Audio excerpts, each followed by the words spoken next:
তোরে দোজখের আগুনে ভাগলার কইছি বেটা 1 ঘন্টা আগে নাসা 1 ঘন্টা আগে নিলে তো গরম হতে পারে না। শীতও নবীরে ভালোবাসে, গরমও নবীরে ভালোবাসে। সুবহানাল্লাহ কইতেন না? আল্লাহর কাছে শীতে দরখাস্ত, আল্লাহ তোমার বন্ধুরে আমার শীতের মধ্যে পাঠাইও, গরমকাল আই মানি না, আমার তো তুমি মানেছো, তুমি আমার গরমের মধ্যে রসুলকে পাঠাইতে। এখন আমরা বিচারক হইলে এক পার্টির খুশি করি আর এক পার্টির বেজার করি।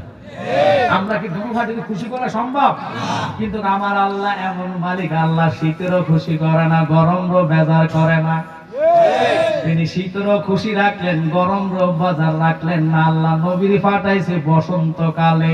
দেখবেন এমন একটা সময় সন্ধ্যার টাইমে গরম লাগে আর শেষ বেলায় ভোর রাত্রে পাতলা খাতা গায়ে না দিলে আরামও লাগে না। ওই টাইমে কামলিওয়ালা নবীর পাঠাইলেন। এই নবীর মিলাদুন নবী নিয়ে বাংলার কিছু যারা সন্তানেরা সন্দেহ করে, আমার নবী না আসলে কোরআন পাইতাম না, আমার নবী না আসলে নামাজ পাইতাম না, আমার নবী না আসলে রোজা পাইতাম না।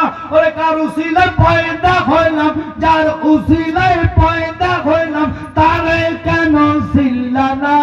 নূরের নবী শুইয়া আছে সোনার মদিনা, মদিনা নূরের নবী শুইয়া আছে সোনার মদিনায়। খারাপ লাগে আপনাদের? এদিকে গজল চলে, হুজুর চালাইলে সবে চলে, না চালাইলে চলে না, চালাইলে সব চলে। এখন গরম ওয়াজের দিকে যাওয়ার আগে কথা বলি, কোরআনের মালিক কে?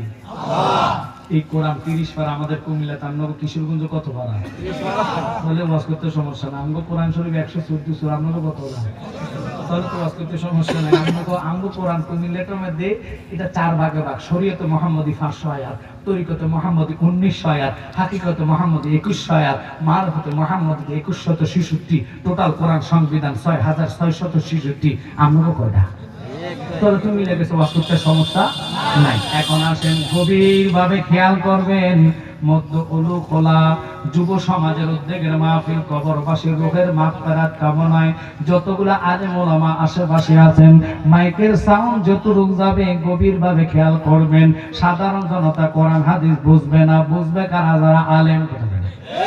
এই জন্য তাদের পায়ে হাত দিয়ে বলি বাজার খুব খেয়াল করবেন।